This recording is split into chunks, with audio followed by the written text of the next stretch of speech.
Bonjour, my darlings. I am the author of Nightmares, seeking the ears of the brave. Sit by candlelight and listen as I, Madame Nova, weaves a tale of mystery and darkness. But beware, the ending remains untold.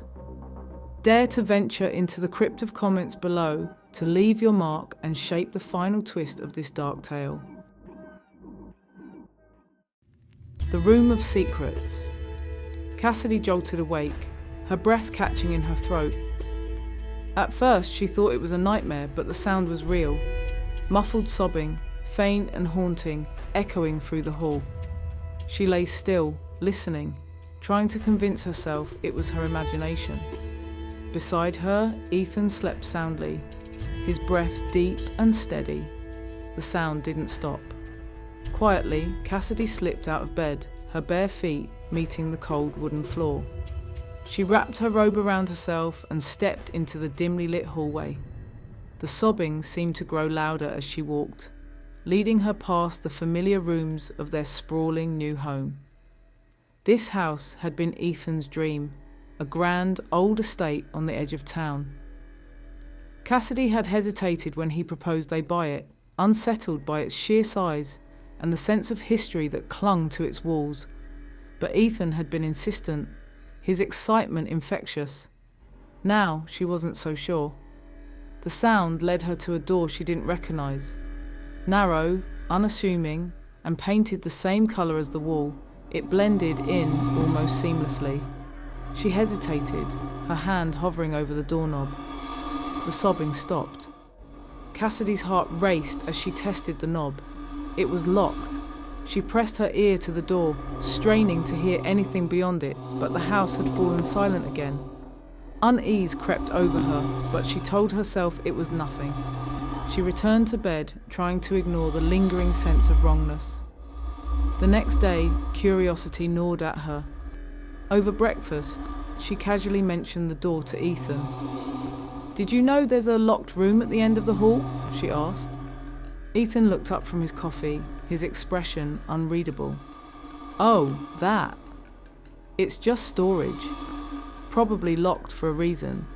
We've got enough unpacking to do without worrying about every little door, don't you think?" His tone was light, but there was something off about the way he said it. Cassidy let the conversation drop, but the door stayed in the back of her mind. Later, while Ethan was at work, she searched the house for a key. She combed through drawers, cabinets, and even boxes they hadn't unpacked yet. Eventually, she found it tucked away in Ethan's desk, hidden beneath a stack of papers. The key was old, its metal tarnished. That night, when Ethan was in the shower, Cassidy crept down the hall, the key clutched tightly in her hand. Her pulse quickened as she slid it into the lock. It turned with a soft click. The door creaked open, and a metallic scent wafted out, sharp and sickly, like rust and decay. Cassidy hesitated, a wave of dread washing over her, but curiosity won out. She stepped inside and flipped the light switch. The room was unlike anything she had imagined. Shelves lined the walls, each one filled with shadow boxes. At first glance, they seemed like mementos, locks of hair, dried flowers, and photographs. But as Cassidy stepped closer, her unease deepened. The photos were all of Ethan, standing beside women she didn't recognize. Their faces were scratched out with something jagged, leaving behind shredded features. On the back of each photo was a date, anniversaries, birthdays, and other milestones. Her stomach twisted. In the corner of the room stood a mannequin. It wore a wedding dress, eerily similar to hers, the fabric stained with dark, splattered marks. Cassidy's breath caught as she realized the stains looked like dried blood. Beneath the mannequin was a scrapbook, its cover embossed with the word "Forever." With trembling hands, Cassidy opened it. The first page showed a photo of her and Ethan on their wedding day, smiling and happy. The next page was blank, but a caption beneath it read, "Our memories to come." A cold chill ran down her spine. Behind her, the door clicked shut. Cassidy spun around, her heart leaping into her throat. Ethan stood in the doorway, his face unreadable, his eyes dark and steady. "You weren't supposed to see this," he said, his voice low and calm. "Ethan," Cassidy stammered, backing away. What is all this?" He stepped closer, his movements slow and deliberate. "This room is special. It's where I keep the memories of people who mattered to me." Her eyes darted to the shadow boxes, the scratched out faces, the mannequin in the bloodied dress. "The women? What happened to them?" Ethan tilted his head, a faint smile playing on his lips. They didn't appreciate what they had. Cassidy's blood ran cold. She glanced at the door, calculating her chances of escape. But Ethan was between her and freedom, and his calm demeanor was far more terrifying than if he'd been angry. "Why me?" she whispered. Ethan's smile widened. "Because you're perfect, Cassidy.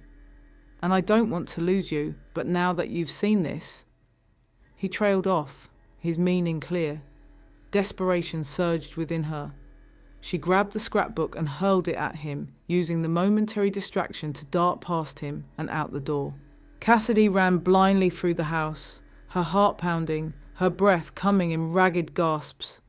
Behind her, she could hear Ethan's measured footsteps, unhurried but relentless.